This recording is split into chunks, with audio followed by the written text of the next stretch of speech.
তিলকা মিন আম্বাইল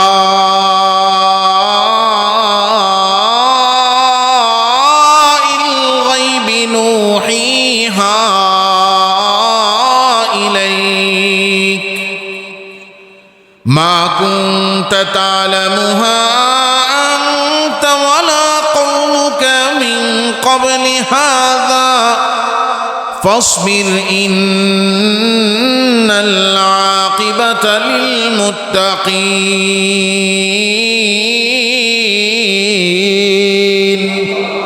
আল্লাহ নবীজিকে বলতেছেন, এই যে ঘটনা আমি আপনারে বললাম, এই সমস্ত ঘটনাগুলো আমি আল্লাহ ওহীর মাধ্যমে আপনারে জানাইলাম। এই ঘটনাগুলো তো আগে আপনিও জানতেন না, আপনার কওমের লোকেরাও জানতো না।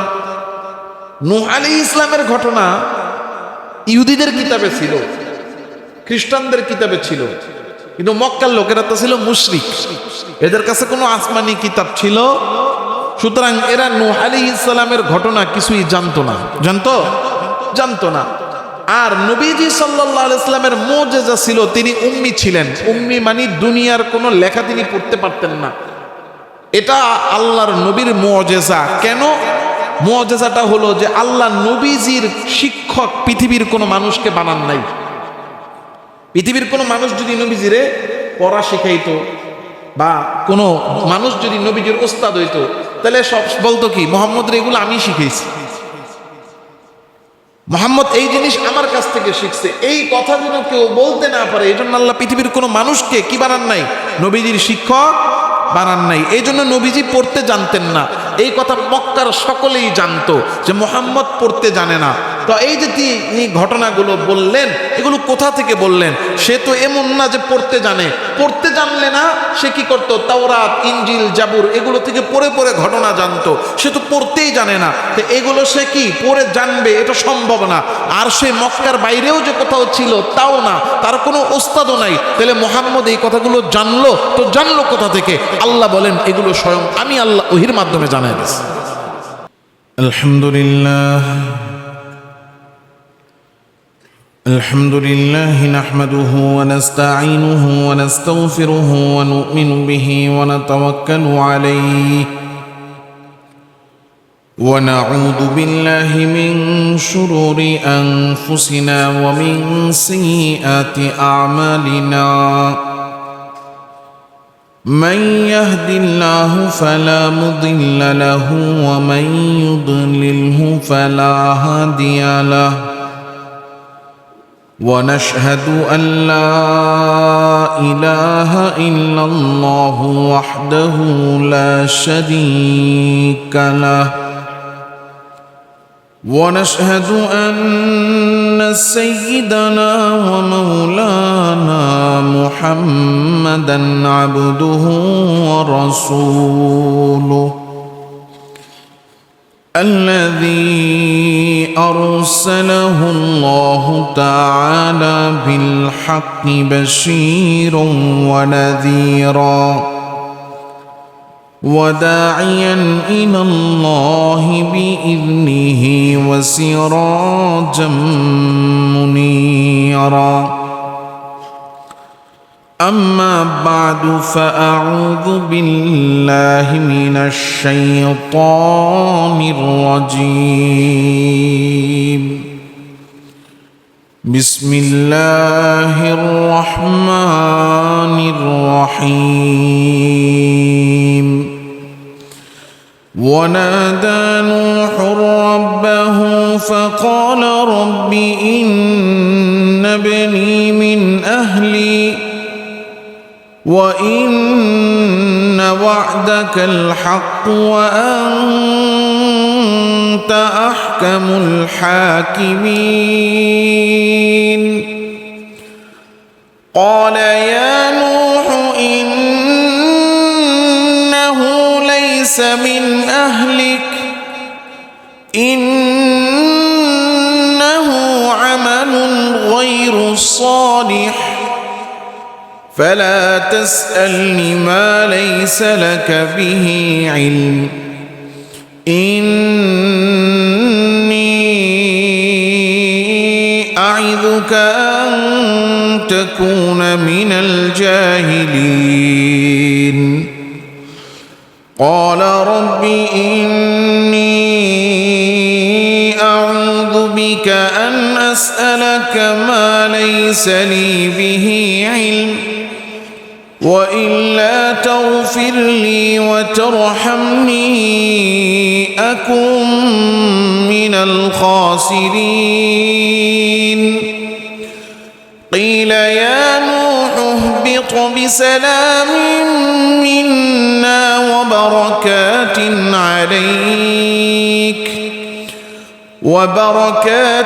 عليك وعلى أمم ممن معك وأمم سنمتعهم ثم يمسهم منا عذاب أليم تلك من أنباء الغيب نوحيها إليك ما كنت تعلمها أنت ولا قومك من قبل هذا فاصبر إن العاقبة للمتقين شكرا للدروس الشريف بولي اللهم صل على محمد وعلى آل محمد كما صليت على إبراهيم وعلى آل إبراهيم إنك حميد مجيد اللهم بارك على محمد وعلى آل محمد كما باركت على إبراهيم وعلى آل إبراهيم إنك حميد مجيد سبحانك لا علم لنا إلا ما علمتنا إنك أنت العليم الحكيم سبحانك لا علم لنا إلا ما علمتنا إنك أنت العليم الحكيم سبحانك لا علم لنا إلا ما علمتنا إنك أنت العليم الحكيم صدق الله مولانا العظيم بارك الله لنا ولكم في القرآن العظيم ونفعنا وإياكم بالآيات والذكر الحكيم সমস্ত প্রশংসা একমাত্র আল্লাহ সুবহানাহু ওয়া তাআলার জন্য যে মহিয়ান গরিয়ান সর্বশক্তিমান দয়ালু দাতা মেহেরবান রব্বুল আলামিন মাওলাল করিম আল্লাহ সুবহানাহু ওয়া তাআলা আমাকে আপনাকে আল্লাহ তাআলার হুকুম নিশান নামাজ জামাতের সাথে আদায় করার এবং নামাজের পরে আল্লাহ তাআলার ঘর মসজিদে আল্লাহর দেওয়া হায়াতের সময় কাজে লাগিয়ে আল্লাহ তাআলার কালাম কোরআন থেকে কিছু কথা বলা ও শোনার জন্য আল্লাহ আমাদেরকে বসার তৌফিক দিয়েছেন। এই জন্য প্রত্যেকেই অন্তরের অন্তঃস্থল থেকে আল্লাহ সুবহানাহু ওয়া তাআলার দরবারে কৃতজ্ঞ হয়ে কৃতজ্ঞতা আদায় করে কালিমাতুশ শুকর পাঠ করে আওয়াজ করে জোরে সোরে বলি আলহামদুলিল্লাহ। আল্লাহ সুবহানাহু ওয়া তাআলার কাছে একজন মানুষ সে কত টাকাওয়ালা, তার ক্ষমতা কত বেশি, দুনিয়াতে প্রভাব প্রতিপত্তি কত বেশি, তার কি পরিচয় আছে, এই কোনো কিছুর কোনো মূল্য আল্লাহ তাআলার কাছে নাই। আল্লাহ তাআলা রাব্বুল আলামিনের কাছে একজন বান্দার মূল্য নির্ধারণ হয় শুধুমাত্র ঈমানের ভিত্তিতে। ঈমান আছে তো আল্লাহর কাছে দাম আছে, ঈমান নাই আল্লাহর কাছে দাম নাই। সে দুনিয়ার কত বড় ক্ষমতাধর, যদি ক্ষমতার হিসাব করি পুরো পৃথিবীতে সবচেয়ে ক্ষমতাধর ব্যক্তি হয়তো আমেরিকার ট্রাম্প, নাইলে রাশিয়ার পুতিন, আর নাইলে দক্ষিণ কোরিয়ার কিম জং উন, এদের উত্তর কোরিয়ার, এদের কাছেই তো কি আছে, পারমাণবিক অস্ত্র আছে। পৃথিবীর মধ্যে সবচেয়ে ক্ষমতাধর তারা।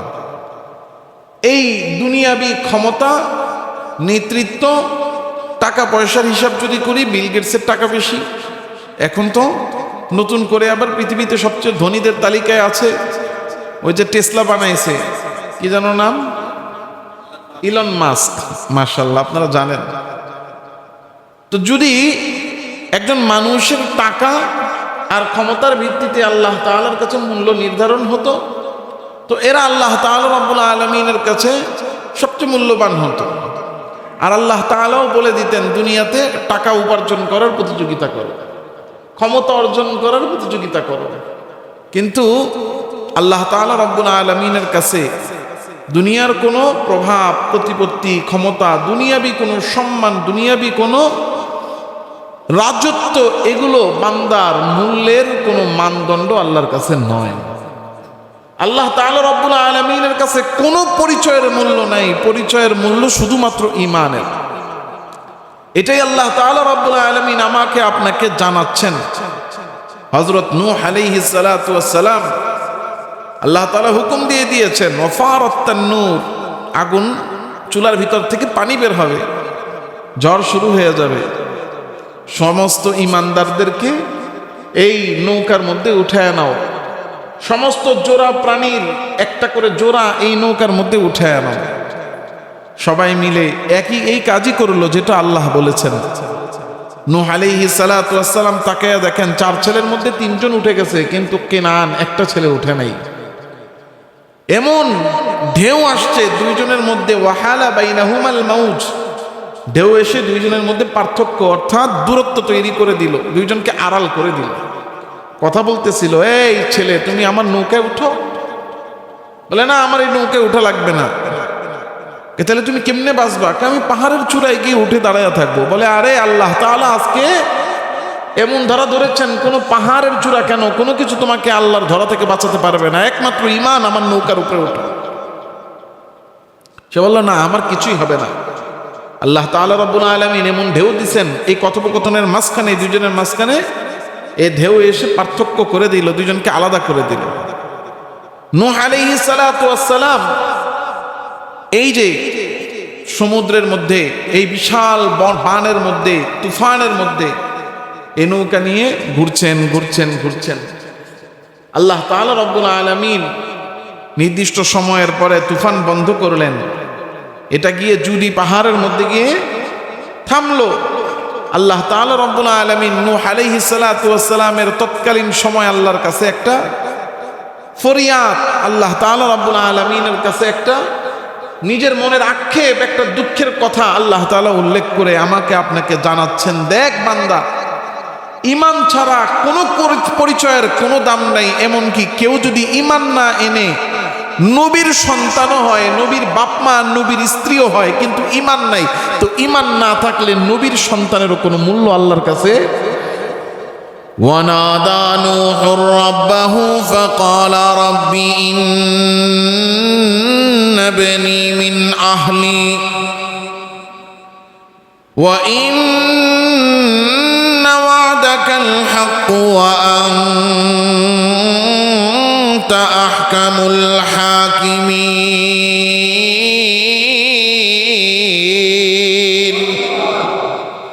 নূহ আলাইহিস সালাতু ওয়াস সালাম যখন দেখলেন তার ছেলে পানির মধ্যে ডুবে গেল, তলায় গেল, আল্লাহ তাআলা রাব্বুল আলামিনকে ডাক দিয়ে বলতেছেন, ও আল্লাহ, আমার সন্তান সেও তো আমার পরিবারের অংশ।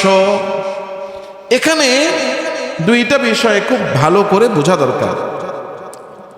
প্রথমত, নূহ আলাইহিস সালাতু ওয়াস সালাম আল্লাহর কাছে কখন নিজের ছেলের ব্যাপারে বলতে লাগলেন? এটা কি বন্যা শুরুর আগে না পরে? বন্যা শুরুর আগে না পরে? কেউ কেউ মত দিয়েছেন আগে, তবে গ্রহণযোগ্য এবং সবচেয়ে যেটা বিশুদ্ধ মত সেটা হলো যে এই বন্যা শুরু হওয়ার পরে। তাহলে নূহ আলাইহিস সালাতু ওয়াস সালাম দেখলেন তার ছেলে আল্লাহ তাআলার তুফানে ধ্বংস হয়ে গেছে, এরপরও আল্লাহ তাআলা রাব্বুল আলামিনের কাছে আবার সুপারিশ কেন করছেন? এই সুপারিশ করার কারণ হলো 2টা। বলেন কয়টা? একটা হলো তিনি জানতেন না যে তার ছেলে কেনান সে ঈমান আনে নাই। মুফাসসিরিনে কেরাম উল্লেখ করেছেন ওই দিনের ঘটনার আগ পর্যন্ত সে তার কুফরি, অর্থাৎ সে যে ঈমান আনে নাই আল্লাহর উপরে, এই কথা সে কখনো প্রকাশ করে নাই। তাইলে অন্তরের মধ্যে ঈমান নাই কিন্তু সেটা প্রকাশ না করা, এটাকে কি বলে? মুনাফিকি। অর্থাৎ মুখে বলে ঈমান আছে কিন্তু অন্তরে কি নাই। এই মুনাফিকিটা আমাদের মধ্যেও আছে না নাই? আমাদের সমাজে মুনাফিকের পরিমাণ কম না বেশি?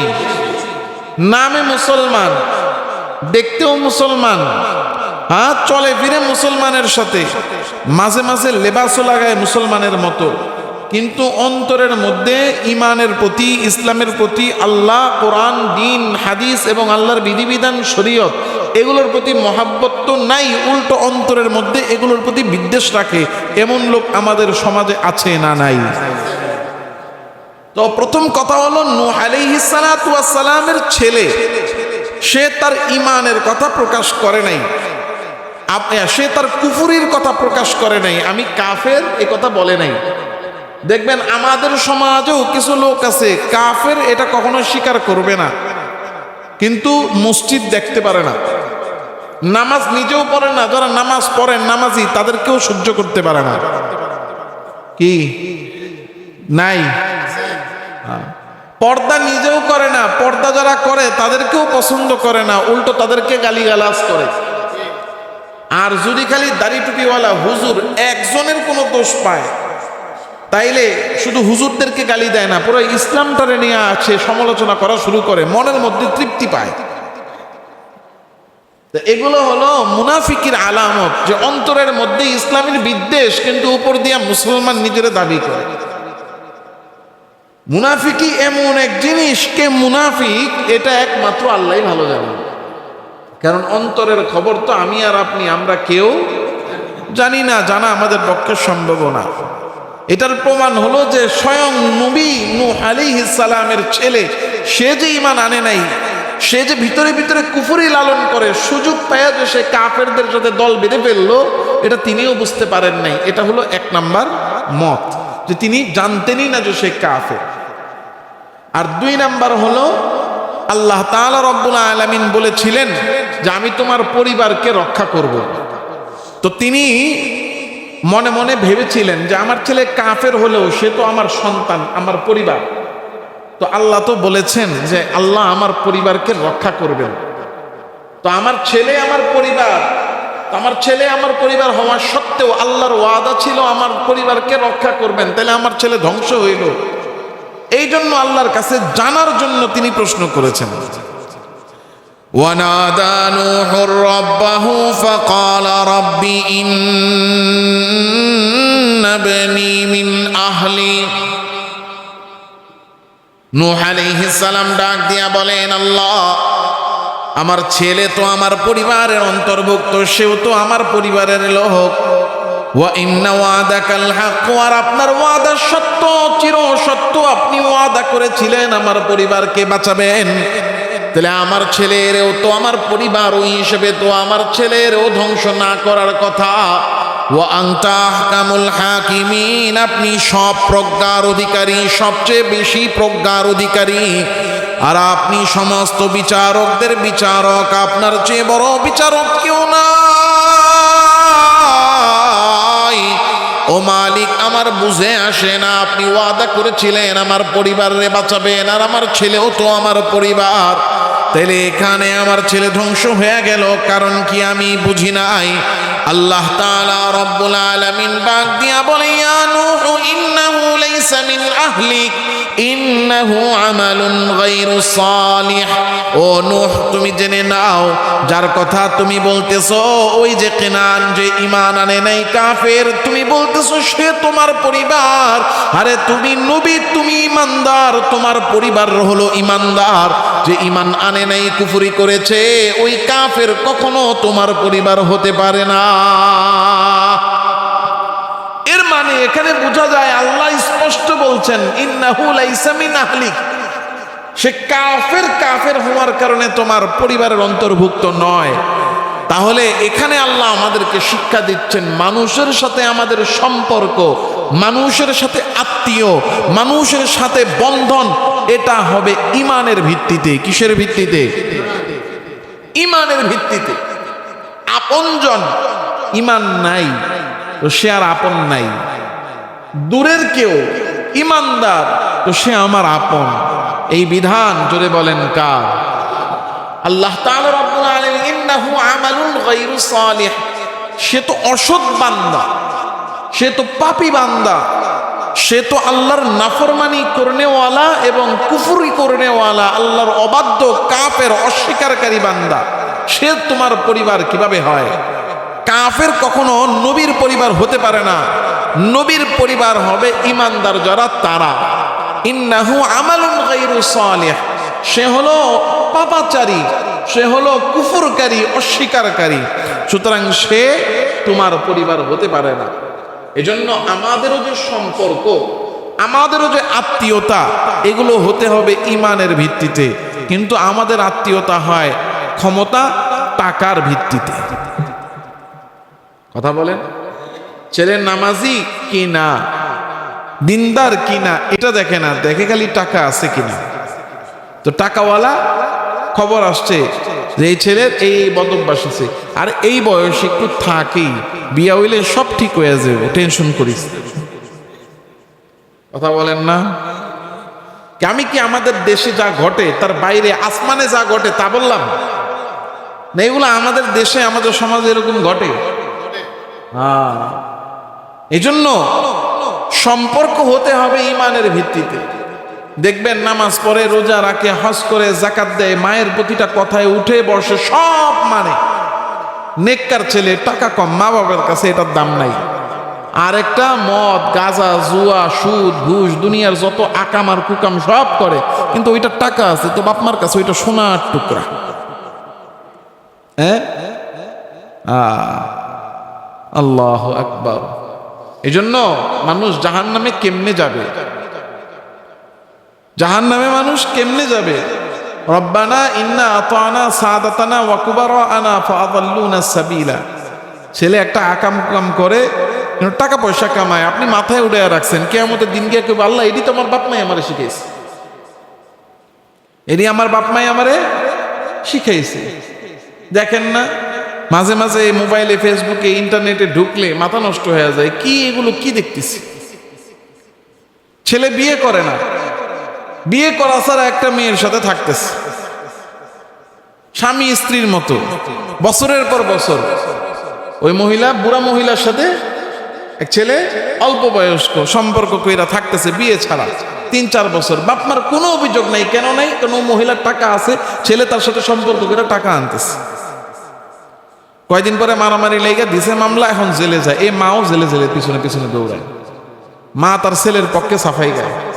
নাই এগুলা এখন কত বড় অসভ্য, কত বড় বেহায়া, কত নির্লজ্জ।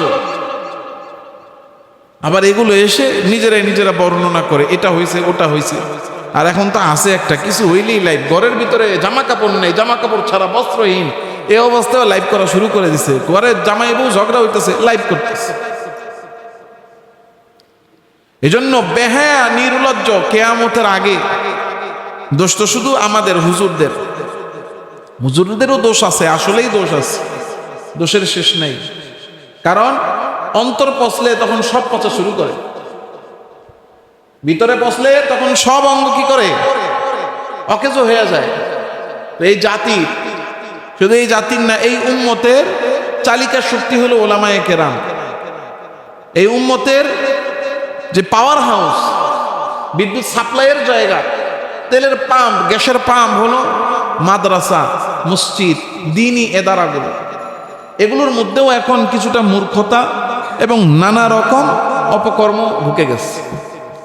এগুলো এখন আমাদেরকে বলতে লজ্জা লাগলেও, বলতে অপছন্দ হলেও বলতে হয়। আর এটার কারণ কি? এটার কারণ আমরা, আমাদের সমাজের লোকেরা। একজন ইমাম গ্রামে ইমামতি করে, 3 মাস 4 মাস হয়ে গেছে, ছুটি নাই। তার বিবিও তার কাছে থাকে না, তার ছুটিও নাই। তার চরিত্র, সে কি ফেরেশতা? তার চরিত্র ভালো থাকবে? মাদ্রাসায় শিক্ষকতা করে, তার ছুটি নাই, সুস্থ মানুষ আমি আপনি তো বিবির সাথে থাকি, তবুও তো একদিন বিবি ছাড়া বাইরে থাকতে পারি না। আর ওই হুজুর তাকরা যুবক, জুয়ান হুজুর, তার বয়স মাত্র 25 বছর 28 বছর, ভাই বিয়ে করে নাই, নাহলে বিয়ে করছে, তারে ছুটি দেয় না। অবিবাহিত কোনো শিক্ষকই মাদ্রাসায় রাখবেন না, অবিবাহিত কোনো শিক্ষকই মাদ্রাসায় রাখবেন না। কে অপছন্দ করলো, কে পছন্দ করলো, আমার এই কথা আমার কিছু আসে যায় না। অবিবাহিত শিক্ষকই রাখবেন না, এটা হলো প্রথম কথা। দ্বিতীয় কথা হলো, আল্লাহ তৌফিক দিছে, প্রতিষ্ঠান করেছেন, শিক্ষকদের জন্য একটা করে রুম আলাদা করে কোয়ার্টার করে দেন। কেন পারবেন না? এত বড় প্রতিষ্ঠান করেছেন, এত জায়গা আছে, আপনি 10 তলার উপরে 6 তলার উপরে সারা সপ্তাহে একদিন শুধু মুসল্লি যায়। কথা কেন? 6 দিন সপ্তাহে 7 দিনের মধ্যে 1 ঘন্টা খালি উপরে যায়। 6 দিন 23 ঘন্টা তো আপনার বাকি সব ফ্লোর খালি থাকে। লাগলে একটা ফ্লোরের অর্ধেক আপনি কোয়ার্টার করেন না, অতটুকু অংশের মুসল্লিরা বাইরে নামাজ পড়ুক, সমস্যা কি? রাস্তায় নামাজ পড়ুক, রাস্তায় তো পরেই একদল তো আছেই, ওই দল আর একটু বাড়বে নাইলে। এক একটা শিক্ষককে থাকার জন্য, ফ্যামিলি নিয়ে থাকার জন্য, অন্তত বউ বাচ্চা নিয়ে থাকার জন্য, মসজিদের মুয়াজ্জিন খাদেমদের জন্য থাকার জন্য একটা কোয়ার্টারের ব্যবস্থা করে দেন। একটা মানুষের চরিত্র ঠিক রাখার জন্য তার নিজের যেরকম নৈতিক দায়িত্ব আছে, যার অধীনে কাজ করছে তাদেরও কিছু গুরুত্বপূর্ণ দায়িত্ব আছে। একটা মাদ্রাসা শিক্ষক ছুটি পায়, আপনি ছুটি দিলেও তো সে যেতে পারবে না। এখানে বাড়ি ধরেন হলো চট্টগ্রাম, বাড়ি জামালপুর, তাহলে জামালপুর যাইতে আসতে এবং পরিবারের জন্য টুকটাক বাজার সদাই মিলে তার খরচ কত? খরচ আছে না? ধরেন 2000 টাকা তো কমপক্ষে তার ভাড়া লাগবে। তাহলে 2000 ভাড়া লাগলে আরো 2000 তার 2 দিনের জন্য গেলেও তার খরচ আছে। আপনি প্রতি সপ্তাহে যদি তার ছুটি দেনও, সপ্তাহে 4000 করে খরচ হইলে সে মাসে যদি 4 বার বাড়িতে যায়, 4 4 16,000, সে 16,000 বেতনও পায় না। তাহলে একজন পুরুষ মানুষ, সুস্থ মানুষ, সবল মানুষ, তার তো আল্লাহ তাআলা সৃষ্টি করেছে ভিতরে চাহিদা দিয়ে। তো সে 2 মাস 3 মাস 4 মাস যখন ছুটি না পায়, তার ভিতরের যেই গুনাহের যে চাহিদা, তার ভিতরের যেই সমস্যা, এগুলো তো জাগ্রত হবে, এটাই স্বাভাবিক। এজন্য দেখা গেছে বহু মসজিদ আছে, ইমাম সাহেবের ছুটি দেয় 2 মাস পর পর একবার, তাও 3 দিন। মুয়াজ্জিনদের ছুটি দেয় 3 মাস পর পর একবার, তাও 2 দিন। এগুলো শুধুমাত্র অমানবিকতা না, এগুলো কোনো মানুষের কাজই হতে পারে না। এটা চরম মাত্রার জুলুম, নির্যাতন, এবং তাকে উস্কে দেওয়া যে তুমি গুনাহের দিকে যাও। একজন মসজিদে ইমাম আছে, একজন মুয়াজ্জিন আছে, দুইজনই বেশিরভাগ ঢাকা শহরে হলে একজন খাদেম থাকে। 3 জন মানুষের জন্য আপনি 6 তলা 7 তলা 8 তলা 5 তলা 10 তলা মসজিদ করলেন, ছাদের 3 কোনায় 3টা রুম করে দেন না। আমাদের এখানে বউ নিয়ে থাকে, 3 কোনায় 3টা রুম করে দেন, ছাদের মধ্যে একটা পাকের ঘর, একটা বাথরুম করে দিলে কে আপনাকে আটকাবে? কয় টাকা খরচ হবে? মসজিদের ফান্ডের টাকার কাজটা কি? এই টাকা দিয়ে করা হবে।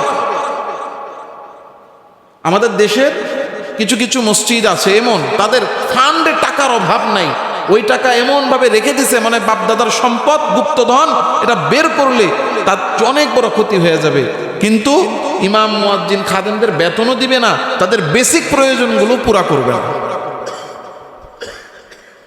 এজন্য আমাদের সন্তানকে, আমাদের জাতিকে বাঁচাতে হলে, যদি আমরা আমাদের জাতি ঠিক করতে চাই, আমাদের অন্তর ঠিক করতে হবে। অন্তর, ওলামায়ে কেরাম, মসজিদ, মাদ্রাসা, এগুলোকে পবিত্র রাখতে হলে, এগুলোকে গুনাহমুক্ত রাখতে হলে আমাদেরকে সচেতন হতে হবে। একটা মসজিদের মুয়াজ্জিন, খাদেম, ইমাম, খতিব নিয়োগ দেওয়ার সময় তাদের পারিবারিক অবস্থান, তাদের বৈবাহিক অবস্থান, তাদের বয়স, এগুলো সম্পর্কে ধারণা নিতে হবে। একজন শিক্ষক নিয়োগ দিতে হলে তার বয়স, তার বৈবাহিক অবস্থান জানতে হবে, তার শারীরিক প্রয়োজন অনুযায়ী তার কয়দিন ছুটি দরকার, সেই ব্যবস্থা তাকে করতে হবে। প্রয়োজনে তার পরিবার নিয়ে তার থাকার ব্যবস্থা করতে হবে। এখন মনে মনে ভাবতে পারেন হুজুর খালি সুবিধা বাড়ানোর কথা বলতেছেন। না, হুজুরদের সুবিধা বাড়ানোর কথা বলতেছি না, এই জাতিকে হেফাজতের রাস্তা বলতেছি। এছাড়া তো উপায় নেই। মহল্লার মধ্যে 3 রুম দিয়ে মাদ্রাসা করছে, এখন এগুলো তো বললে নিজেদের গায়ে আসে। 2 রুমের একটা ফ্ল্যাট ভাড়া নিয়ে মাদ্রাসা করে ফেলছে। আপনি যান কেন আপনার সন্তানকে ওই চিপার মধ্যে দিতে? যাকে দিচ্ছেন তার শিক্ষাগত যোগ্যতা কি? যেই হুজুরের আন্ডারে যার মাদ্রাসায় দিচ্ছেন তার শিক্ষাগত যোগ্যতা কি আপনি খবর নিয়েছেন? তার কর্ম অভিজ্ঞতা কি খবর নিয়েছেন? আপনার দুনিয়াতে সবচেয়ে দামি সম্পদ আপনার সন্তান। এই সন্তানকে আপনি তুলে দিচ্ছেন এমন একজন মানুষের হাতে, এমন একটা শিক্ষা প্রতিষ্ঠানে যার কোনো ব্যাকগ্রাউন্ড নাই, যার কোনো শিক্ষাগত যোগ্যতা সম্পর্কে আপনার ধারণা নাই, যার কর্মযোগ্যতা সম্পর্কে আপনার ধারণা নাই। তার শিক্ষাগত যোগ্যতা কি, সে কর্মযোগ্যতা, সে জীবনে কত বছর শিক্ষকতা করেছে, কোথায় কোথায় করেছে। আপনি এখন বলবেন হুজুর আপনারা করেন না। ভাই আমরা পারতেছি না, আমরা পারতেছি না, আমাদের পক্ষে সম্ভব হচ্ছে না যে আমরা মহল্লায় মহল্লায় যে কেউ মাদ্রাসা করলে এটা কিভাবে করলো, এই অনুমোদন নিয়ে করতে হবে, এই নিয়ম আমরা পারি না। এটা আমাদের হুজুরদের অপারগতা। আমার অপারগতা আমি কি করলাম, স্বীকার করলাম। আপনার সন্তানকে আমার অপারগতার কারণে আপনি আপনার সন্তানকে নষ্ট করবেন? আপনি আপনার সন্তানের ভবিষ্যৎ আপনার নিজ হাতে আপনি নষ্ট করবেন? এটা বুদ্ধিমানের কাজ হবে না। এজন্য 2 রুমের একটা ফ্ল্যাট ভাড়া নিয়ে মাদ্রাসা করে ফেলছে, আপনিও সন্তান দিয়ে ফেললেন না। আপনি এই বিবেকহীনের মতো কাজ আপনি করবেন না।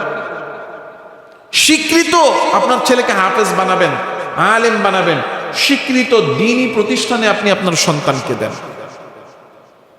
এবং যদি আপনার মহল্লায় একটা ছোট মাদ্রাসা আছে, যান আপনি, ছোট মাদ্রাসার বিরোধিতা আমি করছি না, সেখানেও বাচ্চা দেন। দেওয়ার আগে আপনি জানেন যিনি মাদ্রাসা পরিচালনা করছেন তার শিক্ষাগত যোগ্যতা কি, তার কর্ম অভিজ্ঞতা কি। আপনারা এখানে এই যে আমাকে নিয়োগ দিছেন খতিব হিসেবে, কোনো ধরনের কোনো পরীক্ষা যাচাই বাছাই ছাড়া এখানে আসছি, নামাজ পড়াইছি, দেখছেন, পছন্দ হয়েছে, এরপরে কোথায় কি পড়ালেখা করছি, কর্ম অভিজ্ঞতা কি সব জানছেন, এরপরেই না দায়িত্ব দিছেন কি? তো ঠিক তেমন ভাবে সন্তানকে যে একটা প্রতিষ্ঠানে দিবেন, দেওয়ার আগে খবর নিবেন যে প্রতিষ্ঠানটা কার, তার শিক্ষাগত যোগ্যতা কি, তার আমলী অবস্থা কি, তার কর্ম অভিজ্ঞতা কি। এজন্য ওলামায়ে কেরামকে যেমন সচেতন হতে হবে, ওলামায়ে কেরাম মসজিদে মাদ্রাসায় যেন কোনো অন্যায় অপরাধ যেন না হয়, সেজন্য আমাদেরকেও সচেতন হতে হবে। আমি গত সপ্তাহে বলেছিলাম যত মাদ্রাসা আছে, আপনার সন্তান যেই প্রতিষ্ঠানে পড়ে আপনি বাধ্য করবেন এখানে সিসি ক্যামেরা লাগাতে হবে, নাহলে আমার ছেলেকে আমি রাখবো না। সিসি ক্যামেরা লাগাতে হবে। আপনার প্রতিষ্ঠানে সিসি ক্যামেরা নাই, ক্লাসরুমে সিসি ক্যামেরা নাই, আপনার অফিসে সিসি ক্যামেরা নাই, তা আমি এখানে আমার বাচ্চাকে পড়াবো না। এই আমাদের সচেতনতাগুলো প্রয়োজন। নূহ আলাইহিস সালাতু ওয়াস সালামকে আল্লাহ তাআলা রব্বুল আলামিন শিখিয়েছেন, বলছেন যে বদকার সে আপনার পরিবারের লোক নয়। এখন সব জায়গায় বদ ছড়িয়ে পড়েছে। এই বদ বাহিরে ছড়ায় এমন ভাইরাস হয়েছে, মসজিদেও ঢুকে গেছে, মাদ্রাসাও ঢুকে গেছে। আমাদের সচেতন হতে হবে যে সমস্যাগুলো আমাদের সামনে আসছে। আমরা পত্রিকা খুললে, খবরের সামনে, মোবাইল খুললেই আমরা দেখতেছি বলাৎকারের মতো ঘটনা ঘটতেছে এবং আরো অনাকাঙ্ক্ষিত অনেক ঘটনা ঘটতেছে। তো এগুলোতে আমাদের সবারই দায় আছে, সবারই আমাদের দায় আছে। যারা অপরাধ করছেন তাদের যেমন দায় আছে, এই অপরাধ হওয়ার প্রেক্ষাপট তৈরির পিছনে আমরা আমাদের সমাজের প্রতিটা লোকেরই দায় আছে। আল্লাহ আমাদের সবাইকে বোঝার তৌফিক দান করেন, বলি আমিন। এই অন্যায়গুলো, এই অপরাধগুলো আমাদের সমাজ থেকে একেবারে মুছে যাক, আমরা দোয়া করি আল্লাহ তাআলা রব্বুল আলামিন এমন একটা পাপ পঙ্কিল মুক্ত সমাজ আমাদের করে দেন, বলি আমিন। নূহ আলাইহিস সালাতু ওয়াস সালামকে আল্লাহ তাআলা রব্বুল আলামিন ইত্তেলা দিয়ে দিলেন, নূহ ওটা তোমার সন্তান নয়, কারণ বেঈমান, পাপাচারী, মুশরিক, কাফের, সে গুনাহগার, সে তোমার সন্তান হতে পারে না, সে তোমার পরিবার হতে পারে না। সুতরাং তার ব্যাপারে আমার কাছে সুপারিশ করো না, তুমি যেটা জানো না সেই ব্যাপারে আমাকে আর জিজ্ঞাসা করো না। হযরত নূহ আলাইহিস সালাতু ওয়াস সালাম, দেখেন আমরা আমাদের কোনো অন্যায় করার পরেও যখন কিনা আমাদের এটা ভুল হয়েছে বলা হয়, আমরা এই ভুলটাকে জাস্টিফাই করার জন্য, ভুলটা ভুল হয় নাই সঠিক প্রমাণের জন্য খালি যুক্তি আর তর্ক দিতে থাকি। আমি তো এমনি কই নাই, অমনে বলছি, আমি তো এটা বলি নাই, ওটা বলেছি, এটা বলেছি ঠিক, কিন্তু বলেছি এই কারণে। কথা বলেন না? কিন্তু পয়গম্বরগণ, নবীগণ এমন ছিলেন, আল্লাহ তাআলা রব্বুল আলামিনের সামনে সর্বদা এতটাই বিনয়ী তারা ছিলেন, কখনোই নিজের ভুলকে সঠিক প্রমাণ করার চেষ্টা করবেন দূরের কথা, বরং ভুলকে ভুল হিসেবে স্বীকার করে আল্লাহর দরবারে নিজেদেরকে সবসময় সমর্পণ করে দিয়েছে। قال رب إني أعوذ بك أن أسألك ما ليس لي به علم। নূহ আলাইহিস সালাম বলতেছেন, আল্লাহ আগে বললেন, সুতরাং তুমি অজ্ঞ লোকদের মধ্যে হতে হইও না। এই যে নূহ, এই যে কেনান, এটা তোমার সন্তান না, এ তোমার পরিবারের অন্তর্ভুক্ত না, কারণ সে ঈমানদার না, বেঈমান তোমার পরিবারের অন্তর্ভুক্ত না। সুতরাং তার ব্যাপারে আমার কাছে জিজ্ঞাসা করো না। যদি জিজ্ঞাসা করো তাইলে তো তুমি মূর্খের মতো আচরণ করলা। নূহ আলাইহিস সালাম ডাক দিয়া বলে, আল্লাহ, যেই বিষয়ে আমার জানা নাই ওই বিষয়ে আপনার কাছে যাতে প্রশ্ন করার ব্যাপারে আমি আপনার কাছে আশ্রয় প্রার্থনা করি, যাতে এই ধরনের কাজ আমি কখনো না করি। দেখেন আমরা কি করি, কি বলি? আমরা বলি আমি করব না, আমি করব না। আমাদেরকে যদি কেউ বলে এই কাজটা কইরো না, ঠিক আছে করব না, ঠিক আছে, বিনয়। কিন্তু এই বিনয়ের মধ্যেও একটা জিনিস আছে, এই যে করব না, এটা আমি করব না, এটা অন্যায়, এটা তুমি করো না, আচ্ছা এটা আমি করব না। তো আমি করব নার মধ্যেও কি আছে? আমিত্ব আছে, যে এই করাটা আমার দ্বারা। নূহ আলাইহিস সালাতু ওয়াস সালাম আল্লাহর কাছে নিজের বরত্বকে এমন ভাবে সঁপেছেন, বলতেছেন কি, ইন্নী আউযু বিকা আন আসআলাকা মা লাইসা লি বিহি ইলম। আল্লাহ, আপনি আমাকে বলেছেন যে বিষয়ে না জানি ওই বিষয়ে প্রশ্ন না করতে, অর্থাৎ জাহালাত না করতে। আমি আপনার কাছে সাহায্য চাই, যাতে করে আমার দ্বারা জাহালতের প্রশ্ন না হয়। এরপরে বলতেছেন, আর যেটা আমি করে ফেলেছি, যে প্রশ্নটা আমি আপনার কাছে করেছি আমার ছেলের ব্যাপারে, আপনি যদি অসন্তুষ্ট হয়ে থাকেন তাহলে আমাকে মাফ করেন। আল্লাহ, আপনি আমাকে মাফ করেন, কারণ ওয়াইল্লা তাগফিরলি ওয়া তারহামনি আকুম মিনাল খাসিরিন। কারণ আপনি যদি আমারে মাফ না করেন আর আপনি যদি দয়া না করেন, আমি ধ্বংস হয়ে যাব। আল্লাহ তাআলা রব্বুল আলামিন বলতেছেন, ও নূহ, আমি আল্লাহ তাআলা রব্বুল আলামিন অসন্তুষ্ট না। আমি আল্লাহ তাআলা রব্বুল আলামিনের পক্ষ থেকে তোমার উপর রহমত, বরকত, দয়া আর তোমার জন্য নিরাপত্তা। ইয়া নূহ বিত বিসালামিন মিন্না ওয়া বারাকাতিন আলাইক ওয়া আলা উমামিন মিম্মান মাক। ওই যে নৌকাটা এসা পাহাড়ের চূড়ায় ঠেকছে, আল্লাহ তাআলা রব্বুল আলামিন এবার বলতেছেন, হয়েছে অনেক, ভেসেছ অনেক, অনেক দিন পর্যন্ত চূড়ার মধ্যে আটকেও ছিলা, এবার তুমি নৌকা থেকে তোমার লোকজন নিয়ে তুমি নামো। দেখেন, চিন্তা করে দেখেন, বলেন তো কয় মাস ছিল? এই যে নৌকাটা তুফানের মধ্যে ছিল, যে তুফান কতদিন? আরে না, 6 মাস। কয় মাস? গত সপ্তাহে 6 মাস বলছি না? হ্যাঁ, মাশাআল্লাহ। 40 দিন হইল পাহাড়ে আইসা, যে যদি পাহাড়ে আইসা যে থামছে, ঠেকছে, এখানে ছিল 40 দিন। আল্লাহ, এখন বলেন তো 6 মাস যদি পৃথিবীর মধ্যে তুফান হয়, পৃথিবীর অবস্থাটা কি? বাড়িঘর, গাছপালা, তরুলতা, ফসল, ফল ফলাদি কোনো কিছু আছে? এই অবস্থায় যে তারা নামবে, নেমে করবেটা কি দুনিয়াতে? সব ধ্বংস হয়ে আছে। এই ধ্বংসপ্রাপ্ত অবস্থায় নামলে কি হবে? এই পৃথিবীকে কিভাবে সাজাবে? আল্লাহ তাআলা রব্বুল আলামিন বলছেন, ইহবিত বিসালামিন মিন্না ওয়া বারাকাতিন আলাইক। তুমি নামো, তোমার সাথে যারা আছে তাদেরকে নিয়ে নামো। এই অবস্থায় 1 নাম্বার, আমি আল্লাহ সারা পৃথিবীতে তো ধ্বংস করছি, কিন্তু তোমাদেরকে আমি আল্লাহ নিরাপত্তা দিচ্ছি। সব ধ্বংস হয়ে পড়ে আছে, কোনো কিছু নাই, তবে টেনশনের কোনো কারণ নাই। আমি আল্লাহ তোমাদের জন্য বরকত দিয়ে দিলাম। শুধু তোমাদের না, তোমাদের পরবর্তী প্রজন্ম যারা আসবে, যারা তোমার সাথে আছে তাদের জন্য, এবং তোমার পরবর্তী প্রজন্ম যারা আসবে তাদের জন্য। ওয়া উমামুন সানুমাত্তিউহুম, তোমার পরে যারা আসবে তাদেরকেও আমি নিয়ামত দিব। তবে হ্যাঁ, সুম্মা ইয়ামাসসুহুম মিন্না আযাবুন আলীম। কেউ যদি আবার আমার নাফরমানি করে তো আমি আল্লাহ তাদেরকেও কি করব, যন্ত্রণাদায়ক শাস্তি দিব। আর এই শাস্তি আল্লাহ তাআলা রব্বুল আলামিন আখিরাতে দিবেনই দিবেন। এই নূহ আলাইহিস সালাতু ওয়াস সালামকে আল্লাহ তাআলা রব্বুল আলামিন সারা পৃথিবী ধ্বংস করে শুধু ঈমানদারদেরকে সহকারে এই কিস্তির মধ্যে তিনি হেফাজত করলেন। শুধু হেফাজতই করেন নাই, বরং আল্লাহ নিরাপদে তাদেরকে দুনিয়াতে নামালেন। এবং শুধু দুনিয়াতে নামানি নাই, জমিনে নামানোর পরে আল্লাহ তাদের জীবনের নিরাপত্তা দিয়েছেন এবং তাদের জন্য আল্লাহ আসমান জমিনের বরকতের দরজাগুলো খুলে দিয়েছে।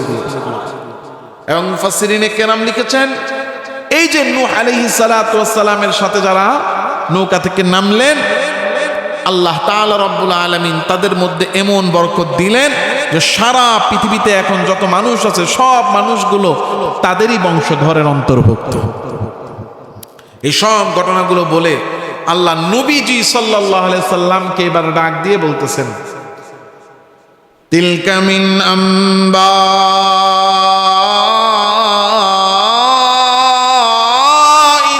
গায়বি নূহিহা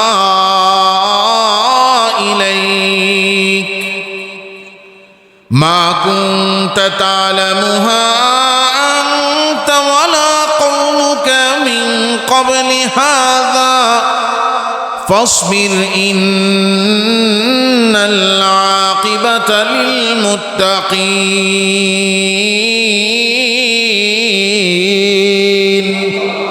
আল্লাহ নবীজিকে বলতেছেন, এই যে ঘটনা আমি আপনারে বললাম, এই সমস্ত ঘটনাগুলো আমি আল্লাহ ওহীর মাধ্যমে আপনারে জানাইলাম।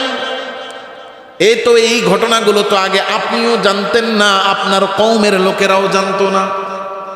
নূহ আলাইহিস ইসলামের ঘটনা ইহুদিদের কিতাবে ছিল, খ্রিস্টানদের কিতাবে ছিল, কিন্তু মক্কার লোকেরা তো ছিল মুশরিক, এদের কাছে কোনো আসমানি কিতাব ছিল। সুতরাং এরা নূহ আলাইহিস সালামের ঘটনা কিছুই জানতো না। আর নবীজি সাল্লাল্লাহু আলাইহি সাল্লামের মুজিজা ছিল, তিনি উম্মি ছিলেন। উম্মি মানে দুনিয়ার কোনো লেখা তিনি পড়তে পারতেন না।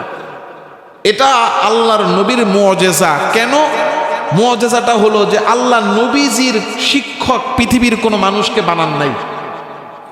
পৃথিবীর কোনো মানুষ যদি নবীজিরে পড়া শিখাইতো বা কোনো মানুষ যদি নবীজির ওস্তাদ হইতো, তাহলে সব বলতো কি, মুহাম্মদের এগুলো আমি শিখাইছি, মুহাম্মদ এই জিনিস আমার কাছ থেকে শিখছে। এই কথা যেন কেউ বলতে না পারে, এই জন্য আল্লাহ পৃথিবীর কোনো মানুষকে কি বানান নাই, নবীজির শিক্ষক বানান নাই। এই জন্য নবীজি পড়তে জানতেন না। এই কথা মক্কার সকলেই জানতো যে মুহাম্মদ পড়তে জানে না। তো এই যে তিনি ঘটনাগুলো বললেন, এগুলো কোথা থেকে বললেন? সে তো এমন না যে পড়তে জানে। পড়তে জানলে না সে কি করতো, তাওরাত, ইনজিল, জাবুর এগুলো থেকে পড়ে পড়ে ঘটনা জানতো। সে তো পড়তেই জানে না, তো এগুলো সে কি পড়ে জানবে? এটা সম্ভব না। আর সে মক্কার বাইরেও যে কোথাও ছিল তাও না, তার কোনো ওস্তাদও নাই। তাহলে মুহাম্মদ এই কথাগুলো জানলো তো জানলো কোথা থেকে? আল্লাহ বলেন, এগুলো স্বয়ং আমি আল্লাহ ওহীর মাধ্যমে জানাই দিয়েছি। এই ঘটনাগুলো বলার মাধ্যমে আল্লাহ এখানে বলছেন, তিলকা মিন আম্বাইল গায়বি নূহিহা ইলাইক। তিনটা আল্লাহ তাআলা রব্বুল আলামিন উদ্দেশ্য রয়েছে। বলেন কয়টা উদ্দেশ্য? এক নাম্বার উদ্দেশ্য হলো নবীজি সাল্লাল্লাহু আলাইহি ওয়াসাল্লাম সত্য নবী, এটার প্রমাণ দেওয়া। এটার কি দেওয়া? প্রমাণ দেওয়া যে মুহাম্মদ পড়তে জানে না, তাওরাতও পড়ে না, জাবুরও পড়ে না, ইনজিলও পড়ে না। তাহলে এই নূহ নবীর ঘটনা এত সুস্পষ্টভাবে, কেমন ভাবে যেন সে সামনে থাইকা তাকায়া তাকায়া ঘটনা দেখতেছে আর বলতেছে, দেখতেছে আর বলতেছে, এমন এমন কথাও বলতেছে যেই কথা তাওরাতেও নাই, জাবুরেও নাই, ইনজিলেও নাই। তা এত সুস্পষ্ট করে সে কেমনে বলতেছে? সে তো পড়তেও জানে না, সে বলতেছে কারণ তাকে জানাইতেছেন কে? আল্লাহ। ওহী যে পাঠাচ্ছে এটা সত্যতা, এটা হলো নবীজির মুজিজা, এটা নবীজির নবুয়তের সত্যতার প্রমাণ। এক নাম্বার এই ঘটনাগুলো বলার এক নাম্বার কারণ হলো নবীজির নবুয়তের সত্যতার প্রমাণ। দুই নাম্বার, নবীজি সাল্লাল্লাহু আলাইহি ওয়াসাল্লামের প্রতি সান্ত্বনা। কারণ কাফের মুশরিকরা নবীজির দাওয়াত যখন গ্রহণ না করত, তখন নবীজি দাওয়াত দিতেন, তারা দাওয়াত গ্রহণ করতো না, ঈমান আনতো না, ইসলাম গ্রহণ করতো না। তো নবীজি সাল্লাল্লাহু আলাইহি সাল্লাম মনের মধ্যে ব্যথা তৈরি হতো। যে এরা কেন ঈমান আনছে না, এরা তো ধ্বংস হয়ে যাবে। এই যে নবীজির অন্তরের মধ্যে ব্যথা, এই ব্যথাটা কমানোর জন্য এই ঘটনা, যে দেখো তুমি তো আমার নবী, আপনি তো এই যে 13 বছর যাবত মক্কায় দাওয়াত দিচ্ছেন, এরা ঈমান আনছে না, এটাই স্বাভাবিক, কারণ 950 বছর দাওয়াত দেওয়ার পরও ঈমান আনে নাই, না আনার কারণে আমি সমূলে ধ্বংস করছি। সান্ত্বনা। 3 নাম্বার, উম্মতের জন্য শিক্ষা। এই ঘটনাগুলো থেকে শিক্ষা নেওয়া। কি শিক্ষা? ওই যে বললাম, টাকা পয়সা ক্ষমতা ইজ্জত সম্মান কোনো কিছু দিয়ে আল্লাহর কাছে কি করা যাবে না, পার পাওয়া যাবে না। পার পাইতে হলে লাগবে কি? ঈমানের দাম আল্লাহর কাছে সবচেয়ে বেশি। তা আল্লাহ তাআলা রব্বুল আলামিন নবীজির মাধ্যমে আমাদেরকে জানান, ফাসবিরু, ঈমানের উপরে সবর করে থাকতেই হবে, ইন্নাল আকিবাতা লিল মুত্তাকিন, কারণ সর্বশেষ উত্তম পরিণতি, শুভ পরিণতি শুধুমাত্র মুত্তাকিদের জন্য, যারা ঈমান আনবে, আল্লাহকে ভয় পাবে, ঈমানের উপর অটল এবং অবিচল থাকবে। এরপরে আল্লাহ তাআলা রব্বুল আলামিন আরেকটা ঘটনা, হুদ আলাইহিস সালামের ঘটনা শুরু করেছেন। যেহেতু এই ঘটনা এখানে সমাপ্ত, নতুন ঘটনা শুরু হবে, ওটা আমরা আগামী তাফসীর থেকে শুরু করব ইনশাআল্লাহ। আমাদের সবাইকে যে কথা শুনলাম, বললাম, বোঝার, জানার এবং মনে রেখে আল্লাহ আমাদের সবাইকে আমল করার তৌফিক দান করেন। আমিন। ওয়া আখিরু দাওয়ানা আলহামদুলিল্লাহি রাব্বিল আলামিন।